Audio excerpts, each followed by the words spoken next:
it's a money laundering site, the whole country.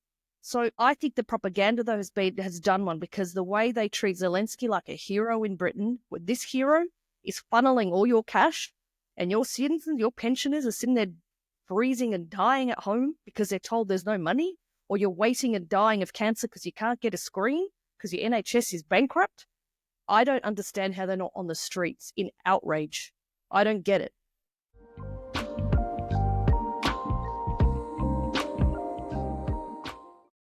All right, welcome back to Sophie and Linda's Moot Talks. It's been a break of a week because I was sick last week. Then I was in Paris with Linda last week, so we were probably too busy to do this. But there's so much has happened literally in the last few days that there's just probably not enough time to chat about everything. But welcome back, Linda. I hope you're well. I'm well. That's good. And I guess we should start today with, we were just having a brief chat before off camera about the whole White House, we'll call it palaver. I can't think of any other word other than the palaver that happened at the White House. Did you want to share your thoughts about what you saw, in fairness of how you perceive it? Yeah, I mean, in fairness, I saw just the part where, the incident, let's call it like that, the diplomatic incident happened. So I was a little bit like, wow, you can't do that. I mean, there are rules of hospitality. I mean, diplomatic hospitality. And even if your guest is a freaking jerk, and many of them walked into the Oval Office throughout the years, you resolve your issue outside. I mean, you hold a press conference and you let it go. You let it out. So, because I think that what happened, most people saw only this snippet, and it's making Zelensky much more popular. I mean, in Ukraine, even the opposition in Ukraine today is defending him, because for them, it's a national humiliation. So there are things that Trump is not a politician. I don't think J.D. Vance either. I mean, very new at it. And there's some rules. Even when you hate the guy who's in front of you, you try to pretend to be respectful. Then, or a lot of people that I follow who had the same first reaction as I did, were saying, no, you need to watch the whole thing from the start to the end. And you told me the same thing. Listen, I'm not a fan of Zelensky, but I'm no fan of Putin either. Okay? And the problem of the Zelensky enemies is that they call him a dictator. What do they call him again? A dictator and a corrupt dictator. And come on, Putin has been in power forever and is the richest man in the world. So let's not go there. If your issue is that, yeah, we need to end this conflict and to find a solution that's viable for both sides, I'm all for it, because I don't see the end of this thing. Yeah. I mean, the end, yeah, there is one end, and it's not a pretty one when you're trying to engage the Russians, a nuclear-powered army or nuclear-powered power, into a conflict like this. They've been lured in a way, conventionally, into a conventional warfare, which is okay for the moment. But at this point, what Zelensky wanted and demanded, which was a security guarantee by the Americans, and the Americans refused to give that, because there's one thing they know, that Putin, with all the generals, don't forget, I think it's Putin, but it's Putin against all these mad generals that he has to keep a lid on as well, right? There's he's got to play a lot of chess here to placate a lot of interests. So this is all not just Putin. He would be having a lot of pressure for his own military generals about taking action, first strike. The Russian generals would view this as a provocation to nuclear war.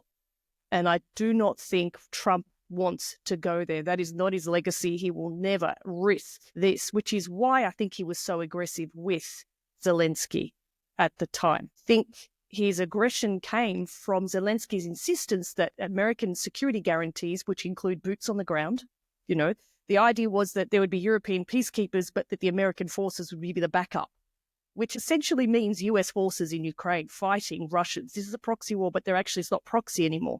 It'd be head on between American soldiers and Russian soldiers. And it wouldn't be long before this could turn nuclear. Of course it could. I think that the nuclear threat was always the card that the Russian the USSR. No. Let's talk about the USSR. And I never thought that they were ever serious about it. It was their leverage, okay?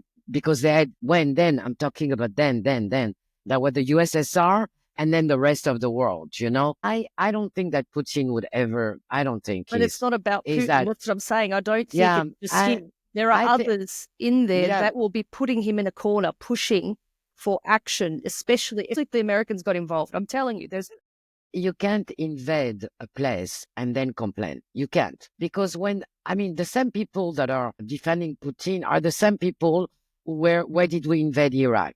For whatever reason.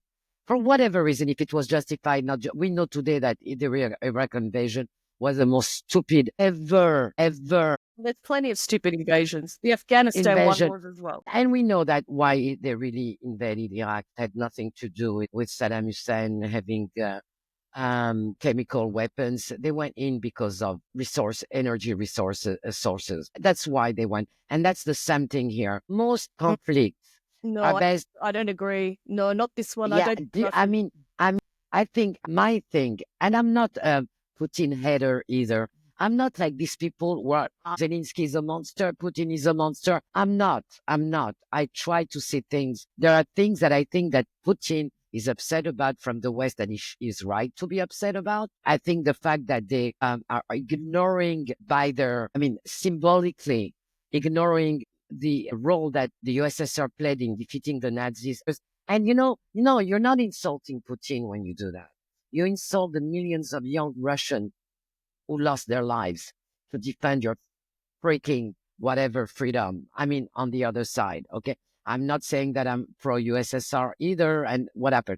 I think that Not about. I don't think it's about. I no, don't think you can. We can talk it's facts without saying yeah, I'm pro this or pro that. exactly, It's fact. exactly. So the guy is never invited, or when he was invited, I think once at a ceremony, you know, commemorating the end of the war. I think he was invited once, and nobody talked to him. I mean, he was like, and then when he invites them to commemorate because they don't have the same, the Russian, I mean, celebrate on, I think they celebrate on May 8th. I don't remember quite, and the others in June. They never go.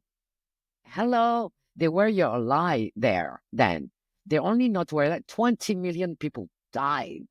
Okay. And But I think I want to say, is that not sufficient enough to understand some depth of psychology of what is happening here? A lack of the ingratitude. And I think that ingratitude of the West towards Russia, because they flipped and turned and became the enemy throughout the Cold War. They're not supposed to be enemies right now, Linda. Cold War ended, remember? And I think this is the problem. We've talked sort of about with Yeltsin coming in, and I think for a long time, Yeltsin pretty much sold out the entire Soviet Union to corporate interests, global corporate interests, including himself and all the oligarchs that took hold of all these. And it was chump change. It was sold for chump do you change. know how much Putin is getting every month? Yeah, I'm sure. Do you know how much? Okay, so we're not going to listen. I think that Putin also, there's a lot of things there. I think that Putin is a nostalgic of the USSR. He's a child of the USSR. He was in the KGB. He's very smart. He's one of, I think, personally, okay, I'm sorry. I don't want to insult anybody, but I think he's one of the most intelligent leaders in the world today. Why is that an insult? That's not insulting. Because we are led by morons, and he's brilliant. He's a chess master player. He's cunning. He's cunning. You don't get where he got in that country by being a fool. Okay, he's no fool. I think there is in him this, yes, nostalgia, why they dismembered the USSR in a way. I mean, took it apart. I think that if he would have been in power, then it would never have happened. I want to ask you then, keeping that in mind, considering what you've just said about him, Yeah. then, if you perceive, and these are facts, obviously there was an orange revolution in 2004 in Ukraine. We know there were CIA operatives that had infiltrated. I mean, they partly what orchestrated the revolution. Then in 2014, there was again an overthrow of Yanukovych, supposedly democratically elected by the Ukrainian people, overthrown again, direct CIA involvement again. This is Western meddling again in the domestic affairs of Ukrainian politics. You've got Victoria Nuland, who more or less admitted it in the, whatever she was under hearing, admitted that there were biolabs in the Ukraine, Western American biolabs, about over, I don't know how many, which was corroborated by the Russian generals who said, this is what we found. So it's not like everything that comes out of Russia is fake or, chumped up. They said, this is what we found, and she more or less corroborated this. So there is clearly Western involvement in the Ukraine. Then you add the next layer, which is the Azov Brigade, which are literal Nazis. I mean, we are talking about the last remnants of literal Nazis with swastikas and SS symbols everywhere. I mean, this is there. I'm not sure a man like Putin would ever have tolerated this. I mean, at what point do you say enough's enough, and then Listen. I'm not justifying, I'm just saying that if you know who this man is, he was never going to allow NATO to come to his doorstep. It was never going to happen. But the thing is that when he, you know that Putin wanted to join NATO, and they refused him. Okay. They refused, and this man and Russian, because I have a lot of Russian friends. Russians are very proud people. They're very proud people. Usually very generous. I mean, I'm talking about my friends, very generous, very jovial, very happy people. You know, I know that they were painted like this, as this kind of whatever. But when you actually have Russian friends, first they're very educated and very pleasant, and they're very proud. And how many times can you insult them without them telling you to fuck off? Like you said, like Witkov said, it's much more complicated than what we know personally. I mean, like what the press knows or whatever. There must have are issues that are not talked about. Maybe they will talk about them now, and review, because two people said the same thing in the Trump administration.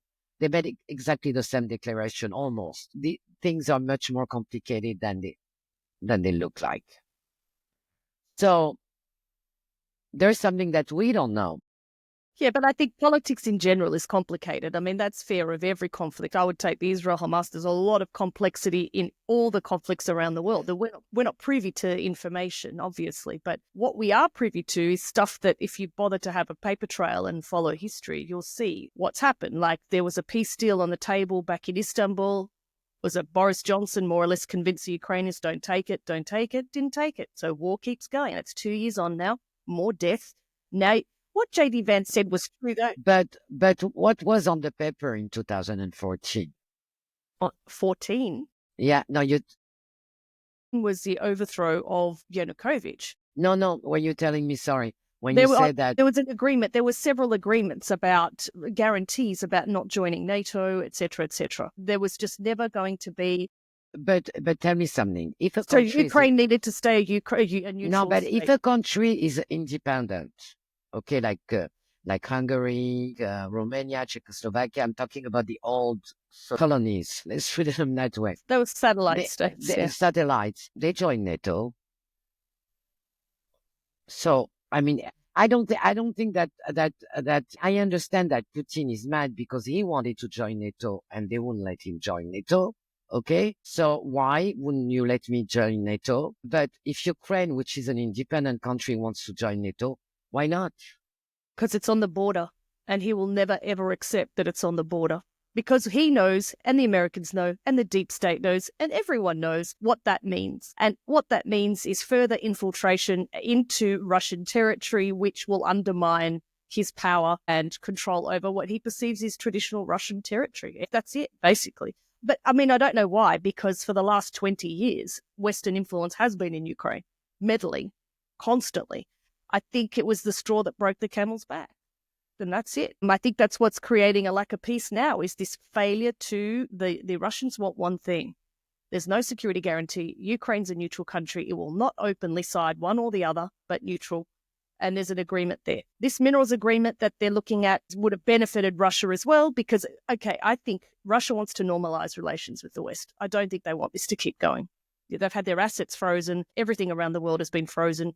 They're making quite good money. Their GDP hasn't been, really hammered as much as I think the West was hoping all these sanctions would have done to them. However, I do believe Russians want to normalize relations with the West. And you're right, maybe to counter the rising threat of China. Who knows? I mean, that was the original the original Soviet game plan was, yeah. I mean, the Americans gambled on creating a schism between the Russians or the Soviets and the Chinese. That's why they went to China. They opened and normalized relations in the early 70s with China. as a buffer to counter the Soviets. Well, who knows? Maybe Putin wants the same, this time to push China out, because China really is a growing threat. However, the Russians also are sitting on a pile of gold, literally. They're sitting on rare earth minerals, and the Americans know this. And so Ukraine, I don't know how much Ukraine's sitting on. I think apparently in the deal, they say rare earth mineral deal, but it was only oil, gas, and they said other logistics, which they assume would be ports that the Americans would have. But you have to think, Trump was elected. Because Ukraine has access to water. Yes. And that's the Crimea. That's Crimea, Odessa. Most conflicts are, Syria was the same. Russians just want access to the sea. They want a friendly state they can do business with. I think that's what they want. Americans are the same. I don't think that Putin is that friendly guy. Did I don't agree with you. Chinese, do you think the Chinese or the Russians, if the Chinese or the Russians forged a security agreement with Canada or with Mexico encircling the US, do you honestly think the US would not have fought back? No, I'm sure they would. I'm sure they would. I'm sure they would, without a doubt. And it's power politics. Also, why you didn't accept that when he asked to join NATO? Why you didn't accept? Because what was the reason? The West see Russia as the threat and the enemy. No, but if the guy wants to be your ally, why would you? I don't understand. But that's a question we should ask the ones who were in power at that time. Why did you refuse? Because there's an inherent mistrust. This mistrust has years of been propagated around the world. Because if the guy comes to you and say, "Okay, I want to join you," you need to give a very good explanation to say no. That when you said no, I mean, we are owed, the people, I'm talking about the people, we are owed a sound explanation, not one of your made up. But don't you think Europeans are owed an explanation about the fact that they have a cost of living crisis? They've just come out of COVID. The countries are completely bankrupt, right? They're being sunk by the second, whether it's borders, poor. I mean, this is the irony. Didn't Starmer just say he will defend Ukraine as long as it takes? And I don't know how much cash has been funneled over there to Ukraine, and he can't secure his own borders. He can't protect his own citizens. I mean, I cannot reconcile that. Unless you are being victimized by incessant propaganda about the threat of Russia and about or the enemy that Russia is, and by the innocence and vulnerability of Ukraine, which we all know. Anyone who's in the know knows that Ukraine was a giant money laundering circuit. Literally, that's how it operates. And the Russians caught wind, maybe wanted a piece of it, went in, and no, the West wasn't going to put up. It's a money laundering site, the whole country. So I think the propaganda, though, has done one, because the way they treat Zelensky like a hero in Britain, with this hero is funneling all your cash, and your citizens, your pensioners are sitting there freezing and dying at home because they're told there's no money, or you're waiting and dying of cancer because you can't get a screen because your NHS is bankrupt. I don't understand how they're not on the streets in outrage. I don't get it. But you know why they're not on the streets. But no, you know why. I don't. No, they're not on the streets. Because they are jailed. Hello. Well, yes. It brings me to Starmer's lovely bull dust when he went to the White House and said about free speech, and he had the audacity to lie straight to the media and say, of course we do. Freedom of speech. No, but every day I read about somebody else who's been arrested for the most innocent, I swear. There is this woman, she was jailed because he was holding a sign in front of a abortion clinic. And I'm not pro or against abortion. I'm like, it's irrelevant. She's allowed to have a view. I don't know why you pro-abortion. You should be pro-choice. Pro-abortion is a little bit weird for me to choose that word. But, anyone does whatever they want. But that woman has a right. Her faith, okay, tells her that it is wrong. She's just holding a sign, okay? Jailed. Yeah. Jailed, okay? Yeah. She's guilty of wrong thing. And this is Orwell's biggest. The UK is getting literally scary. You know that every time that I write something on X, that I post something on X and on Instagram, I said, okay, I can't go to the UK. They will arrest me. I am concerned because what's happening in the UK, I mean, where do we start? I don't even know where to begin. Do you begin with these laws, these draconian sort of laws on internet, whatever it is? Blasphemy. It's blasphemy laws. You know that they're going to write because there is this woman in the government, what's her name? Pretty insane, that wants to introduce a bill, to set free the speech, basically, because of Islamophobia, Yeah. that are based on blasphemy laws. Yeah, it's No. happening in Australia. Listen, my brother lives in the UK. The UK is a caliphate. We can safely say it now. Belgium fell about 40 years ago. The UK had officially fallen. Okay. When you see the Sadiq Khan lighting the lights for Ramadan, which I have no problem wishing people a good holiday during their holiday. But these people are against celebrating Christmas. Okay. For not offending other faiths. Voilà, for not offending other faiths. So we cannot celebrate Christmas in a Christian country. In a Christian country, we cannot celebrate Christmas. But we're going to put on the city lights for Ramadan. Okay? Now, it's over. The UK is finished. I need to ask you something, Linda. When you go to the UK, or when your brother lives there, is there an expectation that in the Jewish areas, if there are any, that all the fast food outlets, all the shops, all the supermarkets sell kosher food? Is that an expectation? Of course not. But it is in Derby in the Midlands. If you go to Derby, the Burger King, the Nando's, all of these fast food outlets are all halal. And someone said that was okay. I don't understand. I get that you want halal food, but they're literally catering to one faith only. So if you're not a Muslim, why would you go and eat halal meat or halal food? I mean, you don't eat that kind of meat. So I don't know why fast food chains that are owned by multinationals. I get your own stores, that's different. Your own butchers, that's totally different. Yeah. The expectation, even Cadbury. Do you know Cadbury dairy milk is halal? No way. Yeah, this is how we subtly infiltrate every layer of society. Exactly. And listen, there is a municipality, I don't remember the name of the town. They are asking to forbid dogs. They can't own a dog. So there is a guy on Twitter, on X, who says, please, everybody buy a dog. And that's the thing. They require, and I'm talking about the fanatics, they require from us to respect their culture and their ways when they come to live in our countries, okay? And then when they become a big number enough, to impose, they want to impose their rule. No, you're a guest here. I don't care if you have the nationality. I don't care if you're a citizen, a new citizen. I don't care. You're still a guest, okay? And I don't know what I don't understand. There's so many things I don't understand. I don't understand where people who claim to want the Sharia, that the Sharia should be the law of the land, etc., etc. Why do you come and live in non-Muslim countries in the first place? Why did you move your ass here? You could have stayed where you are. There is Sharia where you were. That's number one. Number two. Yesterday, I was watching another survivor story, and he was telling how it was impossible to get a visa to anywhere. Every embassy was not like requiring things that was impossible to get. And I said, for people who were doctors, lawyers, businessmen, artists, theater directors, and the Jews, wherever they go, they contribute to the society that welcomes them and follow their rules.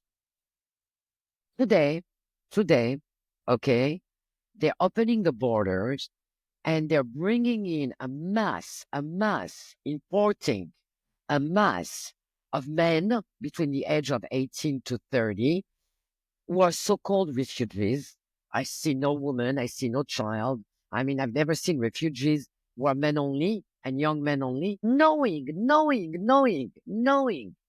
what is happening in their country, seeing the rise of radical Islam, seeing the lack of safety, okay, that most people feeling, are feeling just walking the streets of their cities. And the violence and the speeches, the preachers by imam were calling for Sharia, were calling for England to become a Muslim kingdom. And I want to ask all these leaders, okay, Australian, French, even American, I'm sorry, I'm going to put that in the bag. What is the end goal? It's not that you don't know. It's not that you don't see it.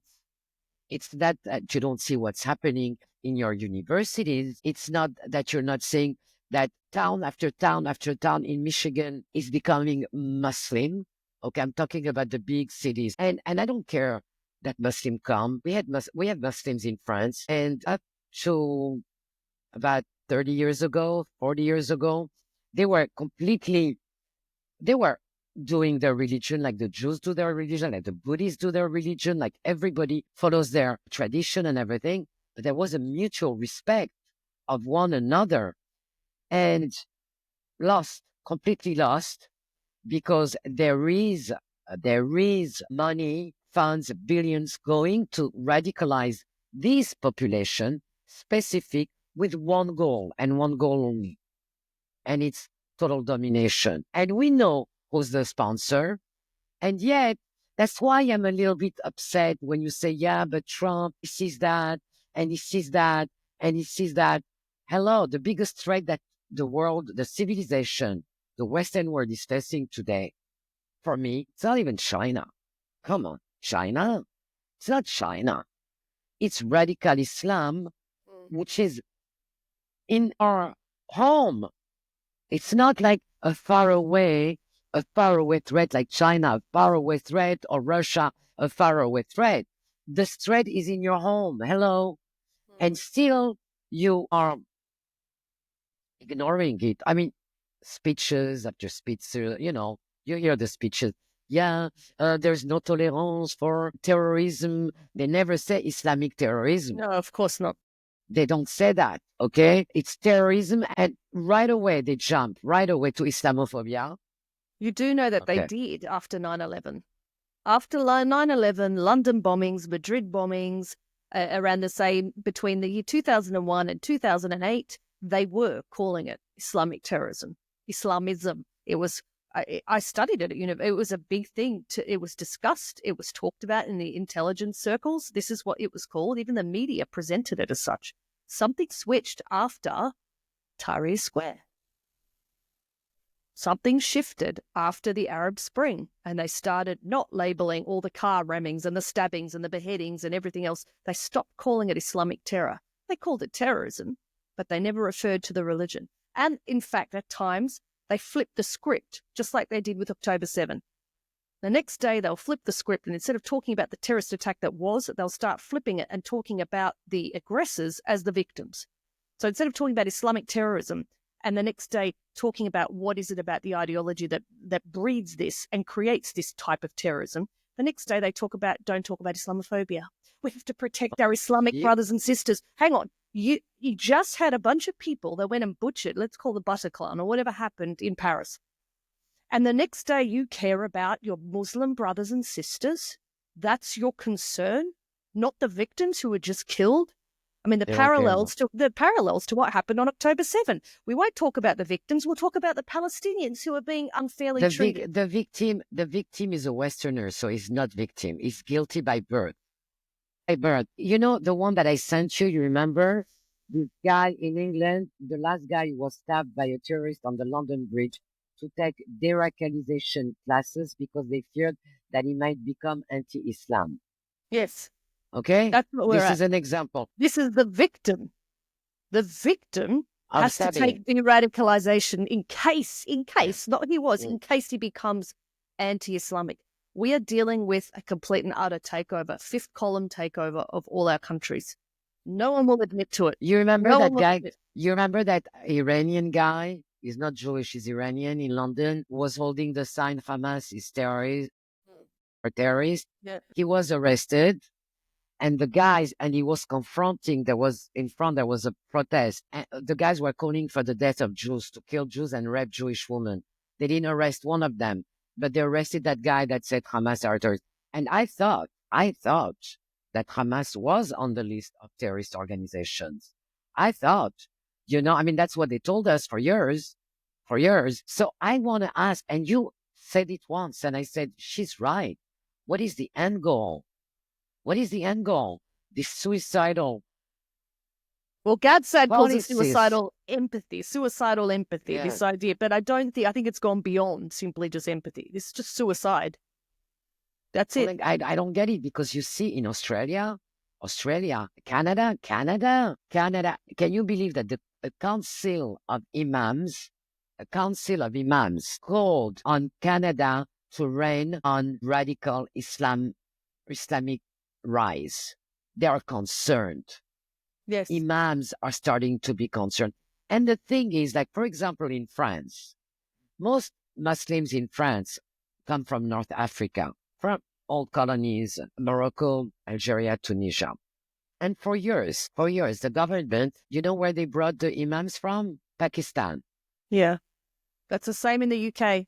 But then again, Pakistani Muslims were Yeah, migrating to but India. but exactly. In the UK, it's something else because most of them were Pakistani. But in France, it's not the same kind of Islam, even though even the youth now in these countries have been radicalized thanks to Al Jazeera. It's not, they're softer. They're not, and they brought them the Wahhabis. And some Muslims went to complain. They say, hey, we're Moroccan, we're Algerian, we're Tunisian. Why don't you bring in imams from our countries? You know? So, So, yeah, so that tells me they know what they're doing yeah. and they want these Wahhabis there. That's what they want. But I'm going to tell you what they're doing. They're doing what Qatar has obliged them, to force them to do. It's not like we spoke about it earlier, but in another one, in another podcast, when there was the petrol crisis, the oil crisis in 1973, Arab countries, I mean the Gulf, were selling oil the barrel at different price according to the policy of the country Mm. of the buyer. Mm-hmm. So France, I think it was France, Belgium. I don't know exactly how many countries have signed an agreement with them, um, basically importing these mosques, building mosques all over, keeping the Muslim communities separated from. They didn't want them to integrate Not into integrated. assimilate, and for a cheaper of oil. They said, okay, we'll do whatever you want, you king of whatever. But okay, let's say that happened in 73. Because today, Saudi Arabia, the UAE, and Qatar are not on the same. They're not at all dancing on the same beat at all. Okay? Saudi Arabia and the UAE, they want Qatar destroyed because they're a threat to their own Yes, power. power. But anyway, so, but But to I'd say come back, something about just come back about the local Muslims who are also yeah. rising in their concerns, raising concerns for a long time. And I'll say throughout, after the Bali bombings of 2002, right, where Jemaah Islamiyah Yeah. planted 2 bombs in the bars and majority of Australians were killed. And there was quite an active unit of Jemaah Islamiyah operating in Australia. And the reason why the Australian intelligence services were able to capture and close and shut down radical mosques from Perth all the way to Sydney was because the local Muslims who were going to the mosques reported them. Because the imams would talk at mosque and the we'll call moderate, normal Australian Muslims would say, no, this is not what we're here for. We're not happening. So they would report them. And so the intelligence service were able to nip this in the bud. That's why we haven't really had, touch wood, any sort of major attacks in Australia. I mean, they did just recently foil a massive plot. I think I sent it to you. What's happened now, however, and that's why I said after the Arab Spring 2011, something has shifted in the narrative severely, where now we see these groups as fighters. I mean, for goodness sake, Assad was the enemy. You love him or hate him, it's irrelevant, right? Leader of Syria, he's the enemy, okay? Well, Assad's the enemy, but because he is fighting ISIS, you almost had the West and everyone, because of the propaganda against Assad, because of his allegiance with Russia and with everyone else, and Iran, I assume, all of a sudden ignoring the fact that actually, do you know he's fighting ISIS on his own territory? It's almost like they by default, were allying themselves with ISIS or downplaying the threat that ISIS was playing in Syria. He went So to but he went it to blows me. Iran, went to Russia because they let him down. If they didn't let him down, he would not have gone to Russia, to Iran. But the thing But is, this is what I'm trying to say. In the yeah, West, since no, the Arab Spring, we have turned any sort of fight for what appears to be Arab / Muslim / whatever in their minds liberation as some sort of legitimized liberation force. and today Syria is led by next Al Qaeda or ISIS, I don't know, whatever. And did you see how they receive him? They welcome him everywhere, red carpet everywhere. Yesterday he was on the top list of the But what is that what telling us, though? What is going on? what? But he wore a suit. He's okay. He just wore a suit. Before he was in the garb of the terrorist, but now he's in the suit, so he must be nice. Listen. It's like, I want to talk to you also about the BBC, that debacle. Did you see about that documentary on the war in Gaza? The No. documentary that they were, oh my God, this is the most humiliating thing. This is what I'm saying. No one is doing due diligence. No one is checking. No one's fact checking. You just assume this young boy who's narrating this documentary about life in Gaza is who exactly? He's the No, son none of other than agricultural Hamas minister or whatever. Agriculture, no, please. No, Yeah, no. well, that's the title. I love the health ministry and the agriculture ministry. I love it, but they're like the Nazis. You know what I love is everybody who calls Trump a Nazi and everybody who don't agree with them a Nazi. So Musk's the late. Yeah, they are the ones supporting the real Nazis. That's what it's hysterical at this point. I just saw a clip of a guy at a protest. So he was being asked, he goes, do you support? He goes, yeah, I support Hitler because he killed Jews. Openly, no shame, no hiding, no arrest, no hate crime.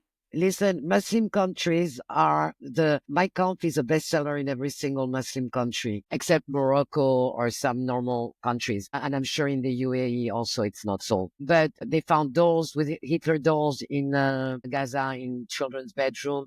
The leaders of Gaza never kept secret their admiration and total devotion for Hitler. It's only these people who don't hear it. You know, the one who accused Elon Musk of being a Nazi. Of course not. They don't. The real they don't hear them. There is a point where I say to myself,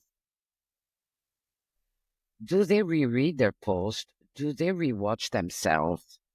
Do they stop for a second and think, I think right here, I was just wrong, plainly wrong, never, ever. And these are the same people that are going to walk with a keffiyeh and chant death to Israel. Because the Zionist is the Jew. The Zionist slur, it was a Jew slur before, and the keffiyeh is a swastika. That's it. You can replace the keffiyeh with so you are the Nazi. And I tell them all the time, you are the Nazi. Why do you look for the Nazis? Look at you. You're right there. Yeah. I think it's the mental gymnastics they have to do just to justify and excuse the behavior and the argument. And the fact that they don't see, you have Iranian youth fighting for their freedom, risking their lives, literally their lives. These are the real heroes, okay? And you don't see how they live, under which repression they live. And you are walking side by side with people who want to implement the same kind of regimes in the West. You're walking with a guy that wants to make America an Islamic Republic. There's something, there is a dissonance, something is wrong. And I wonder. That's the propaganda. It's done a good one. The propaganda was done to perfection, to the point where, and the other thing, I'll say one thing, in our Western cultures, I'll say this, Jews aside, maybe some very strong ethnic groups aside, Armenians, Greeks, who retain a language and a culture and traditions that are very strong. Most Europeans don't. And, if a bunch of Germans migrate to Australia, there's no German culture. What, beer drinking? They don't. I don't want to begrudge European cultures, but there are some cultures that retain an antiquity of their culture. Yeah. Every single culture that does not, the French, and there's also what they've done is they've turned love for your culture into fascism and Nazism. So you're not allowed to. So the Brits detest themselves. I mean, now they'll look at their past heroes as enemies. their past generals as invaders. They will the mental gymnastics of their history as they being the oppressors. So there's so much self-hate, right? So much self-hate at the moment, which explains why they are ripe to be filled. They're a vacuum that's just filled with propaganda now. No, and listen, they've been indoctrinating since school by Yes. teacher who told them that Yes. their country was It's a bad shit. guy.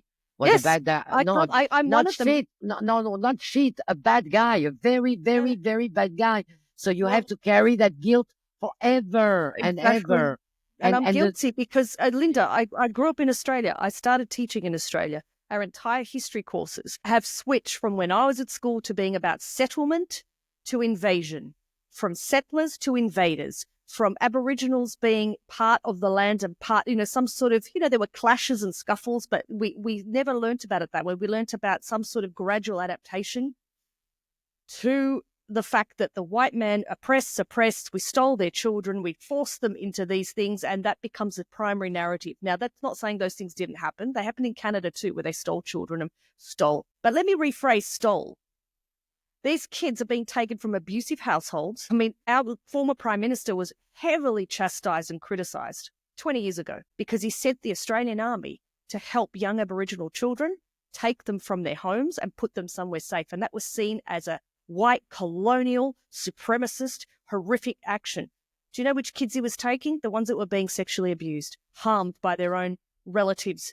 They had to be taken out of those households. So there is so much complexity, but the way they flip the script now is white man bad. Doesn't matter if you're in South Africa and being butchered and murdered by Africans who have stolen your land that your ancestors have built, cultivated. Doesn't matter. You're the bad one.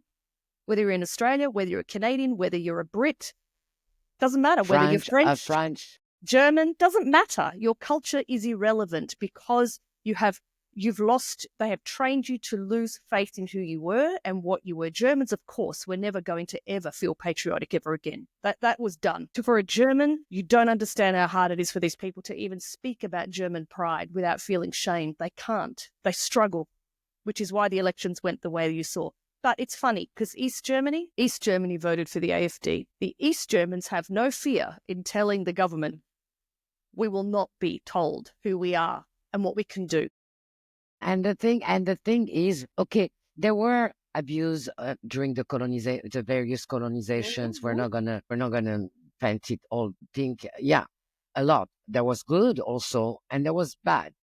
Well, the Brits exported their entire legal system, justice system. And the French, their medics yes, built hospitals, exactly. schools, and everything. Yes. But okay, they forgot that. Let's forget. Okay, let's say they were all bad. They were terribly bad. Okay, awfully bad. They're the only colonization that they have no problem with. The same people I'm talking about, the so-called good souls that want to save humanity. The only colonization that they have no issue with is Islam, Arab and Islam conquest. They have no problem with that one, which is the biggest and which still happening because that's what they're doing in Europe and in the West. They're colonizing us. It's not me who says it. They say it.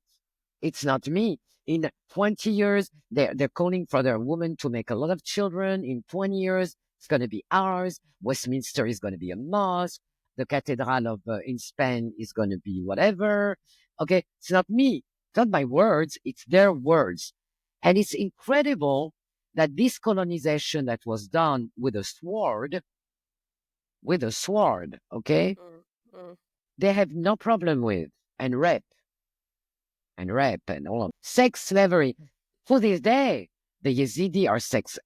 To this day, you will never hear the United Human Rights Council ever pass a resolution. But it's okay because I think people are waking up and the rise of the right.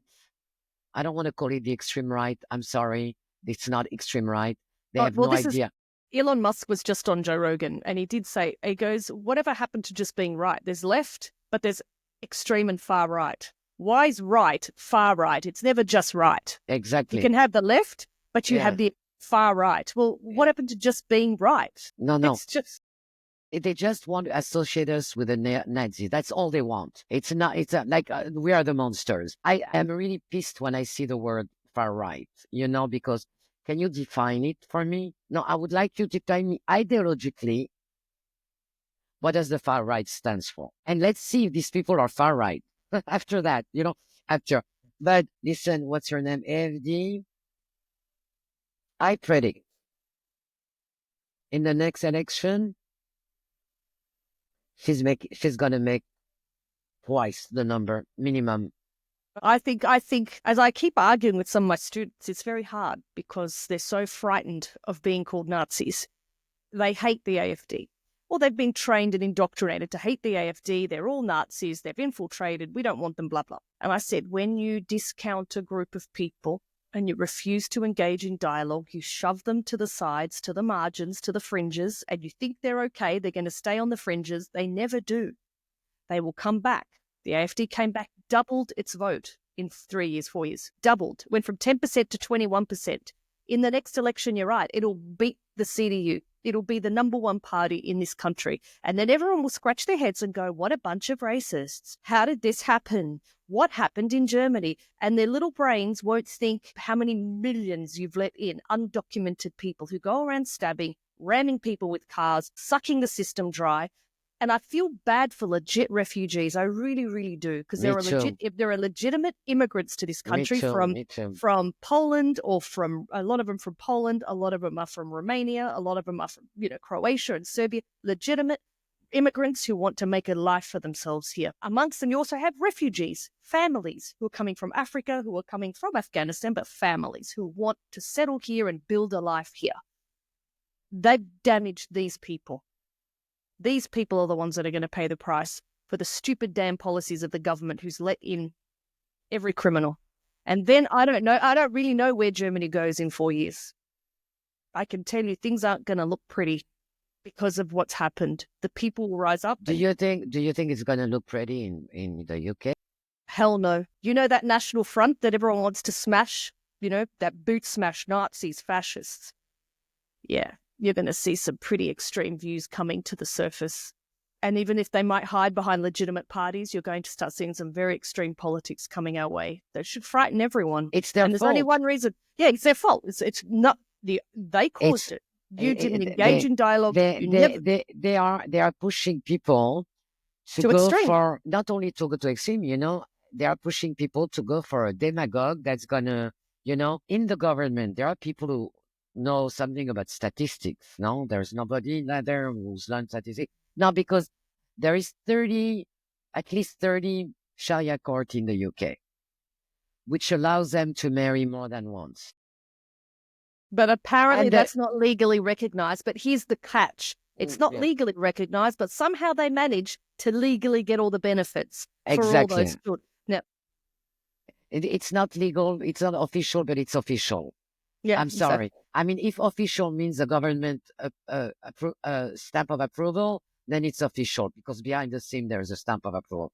So there is a Sharia 20 to 30 Sharia court in England. And when I see King Charles, with Camilla having to go to that, having to be the symbol of something that's crumbling right in front of our eyes. The United Kingdom? No, it's the United Caliphate of, very soon, okay? It's Scotland, it's Ireland, it's Wales, it's everywhere. I don't know, told me that they went to a city in Britain and she could not believe she was in the UK. Not one woman was not veiled. So I don't know what they're doing. I don't know. I don't know what's going to happen. I'm not very optimistic, but it's me. And the amount of terror attacks that have happened this past few weeks, only in Germany, for example, Austria, everywhere, in France, in England. It's a daily occurrence at this point. You just turn on the news. Well, let me rephrase. You do not turn on legacy media for news. You turn on X and you look for reports. And I think that that's the only place you're going to get information. It's literally daily.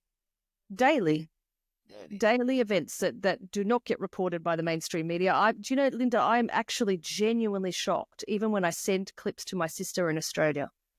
Now, she's quite in the know. Maybe she's not on social media as much as you or I are, but she's quite in the know about things. And she will tell me, when did this happen? They've reported nothing like that here. Nothing, and I'm talking things that they should know. So most people, Linda, don't know. They are kept in the dark. They don't access the media. They don't, if they're not on social media a lot and they're not interested, they won't catch half or 3/4 of the stories that are happening in the world. So they will have only partial context of what's happening. And that's what the legacy media wants to tell them. It's really frightening. I just wanted to ask you about I want to wrap up asking you about the Oscars. The what the fuck of the week. That's going to be I had a different what the fuck, but that Zelensky blew that became the what the fuck of the week. But then we've got the Oscars tonight, which is probably going to create a whole series of new what the fucks. So I'll throw it to you. Your thoughts? It's incredible, a display of ignorance mixed with arrogance. I think that no one is more unpopular than they are. I mean, really, they all wear this pin, okay, and with their hands in blood. And these hands in blood, they represent the lynching of 2 Israeli guys who lost their way and found their way in the Arab town, okay, and they were lynched. Yeah, I know. I mean, publicly lynched with one holding the heart. He took out the heart of one of these young men. That's the Ramallah lynching. And that's what they're wearing. That's what they're wearing. But they haven't got a clue. No. I don't care because I tagged all of them. I mean, Mark Ruffalo is an anti-Semite. I've known it for years. He blocked me once when Twitter was Twitter. He had blocked me. Him or John Cusack, one of both of them. But I think it was Mark Ruffalo. If cause that you're standing for is symbolized by that, you're just a Joe hater. There's nothing else that motivates you. You can try to explain it. You can try to humanize it. You can try. We see through you. We see. And if you don't know, then look for it. Because, every information. There is a girl, I was watching this girl on Instagram, and she was a pro-Palestinian, went to the protest and everything. And then she decided to look into the subject, the topic. And she said, fuck it. No, there's 2 sides here. I have to see. And today she's like, and she's not the only one. But anyway, what I wanted to tell you about all these freaking celebrities who are dumb like their ass. And they think that because they play somebody else on screen, they're some kind of geniuses. Let me remind them they are the most stupid people on earth. You know what I would love it to happen on the Oscar night? I don't know if you remember that scene in Inglourious Bastard. Which one? Where at the end, Mélanie Laurent, the actress that plays Shoshana, when all Hitler and all these henchmen are watching that movie about that, their how do you call it? The sniper was a hero, whatever. And suddenly she appears because the guy says, I have a message for Germany. And she comes on, and I don't want it to be what happened because then the theater burned and blah, blah, blah. That's not what I want. That's but the what I want, version. what I want is not that, not even her appearing. I want the October 7th film. I mean, the rapes, the beheading, the mutilation to be played. I want somebody to have the balls to do that on Oscar night. Won't happen. It won't happen. But they should be forced to watch it. Well, they made the Nazis, didn't they? Watch all the camp videos. Yeah, exactly. Force them to watch what they were doing. Because the one that they call a Nazi, Elon Musk, he watched the movie. He did watch the movie. Okay, so he had the distance. Which Elon movie? Musk?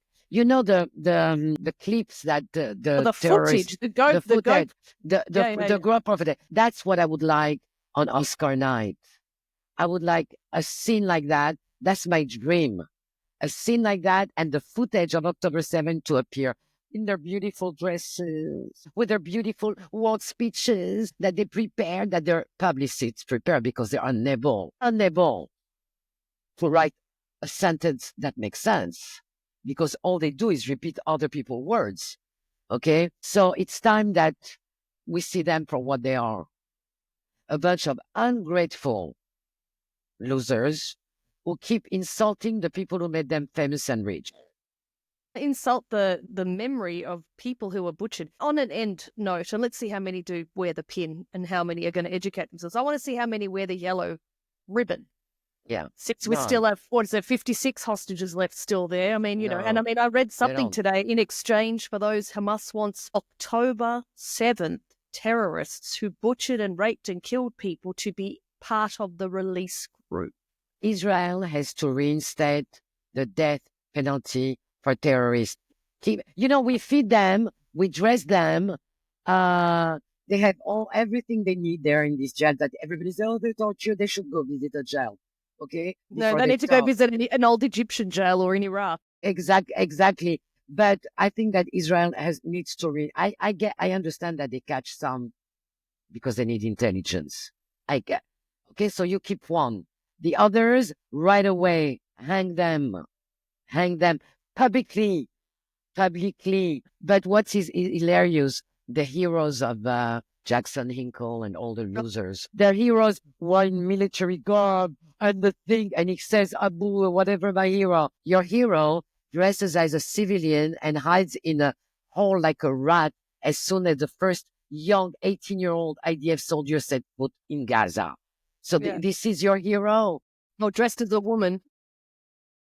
murdering rapist. And I wonder, I say, maybe that's what turns him on.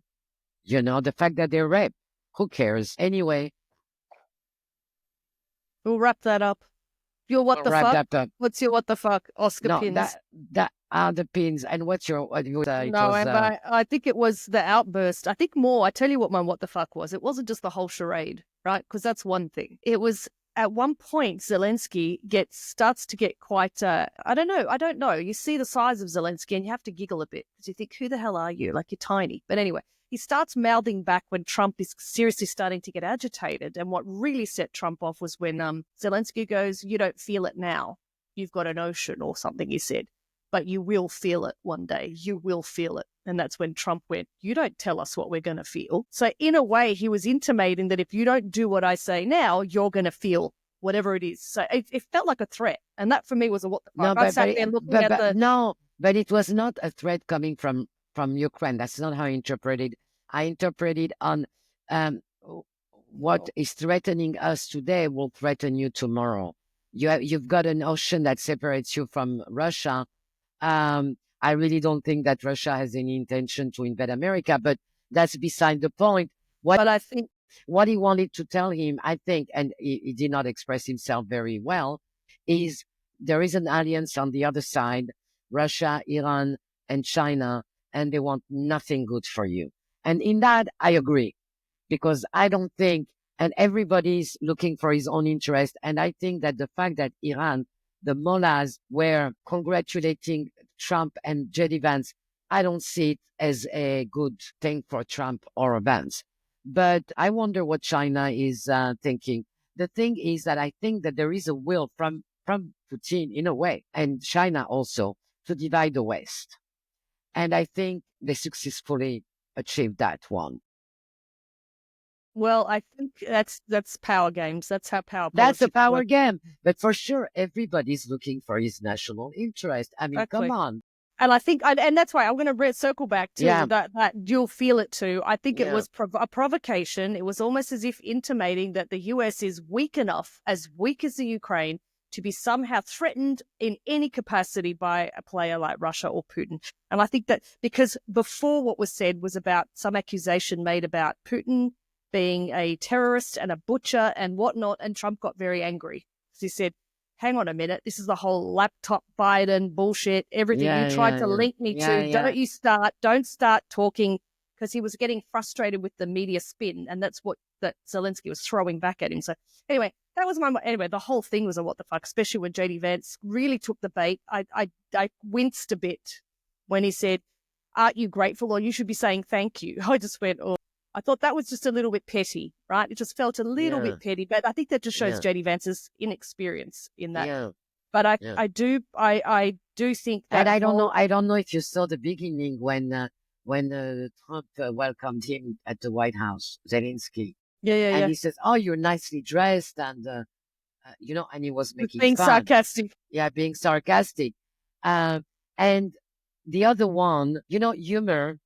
And I told it to a friend of mine because I was translating for him. in a business deal. And I say, you have to be very careful. Humor is cultural. Yes, yes, What yes. can be humorous to you? Because, we know Trump. He's hilarious. He's going to come with something. And the truth is, he made politics first. What? But the other one Isn't going to get it. is not going to get it. And I think that from that moment, because I saw his body reaction when Trump said it, you know, is the pride thing, that enters the room. Pride is never an engine. Pride is, for me, it's a brake. It doesn't allow, pride is not something that allows you to grow. Probably very, very high as well. If you saw his foot Yeah. jittering constantly, it was I, unbearable to watch. you, He was you, clearly, oh, yes, totally. But I mean, I can't take Zelensky seriously. No offense. You probably can't take Trump yeah, seriously either. yeah, He's yeah, he's the apprentice guy and all that. But yeah. Zelensky is a comedian. If I see one more piece of footage of him in his prior days, dressed up in drag, I mean, honestly, I can't. I can't have this man sitting there talking now about security and minerals and And tell me economic. something. At this moment, there is a meeting of all the EU, I think in the UK, and him.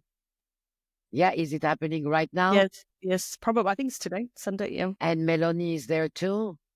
Meloni, the one from Italy.